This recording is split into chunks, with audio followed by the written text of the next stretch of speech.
Guys বৃষ্টিতে পড়ে গেছি আটকা। এখন কি করবো কও? এখানে বসে বসে আচার খাবো। এই আচারটা দিছে আমার এক ম্যাডাম, তো ওনার আচার মানে উনি আচার দিছে আর কি। দেখি আচারটা খুলে কেমন হয়েছে। খুব কষ্ট করে। আচ্ছা দাঁড়া, একটু দাঁড়া।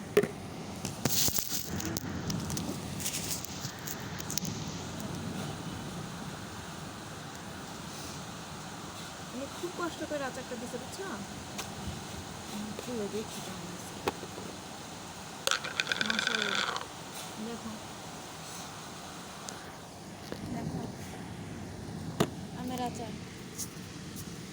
এখন যেহেতু বাসা যাইতে পারতেছি না, আর এই বাসায় কেউ নাই, একটু অপেক্ষা করতে হবে। এখন আমার প্রচণ্ড খিদাও লাগছে, তাই ভাত খাইতে পারতেছি না, কারণ এই বাসায় তো ভাত নেই। তো এখন একটু আচার খাই, আচার খাইয়া একটু টাইমটাকে একটু স্পেন্ড করি। দেখি কেমন হয়েছে আচারটা। বিসমিল্লাহ, খাই দেখি।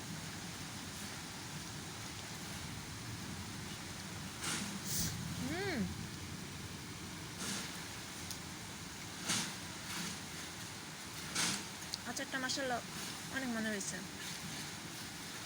Thank you madam. আমি জানি ভিডিওটা আপনি দেখতেছেন, তাই এখানে থ্যাংক ইউ বলে দিলাম।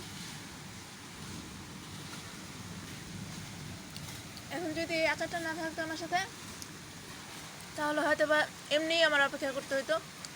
বাট এই সময়ে আমার সঙ্গী হচ্ছে এই আচার। অন্তত পক্ষে কিছু খাইতে পারতেছি।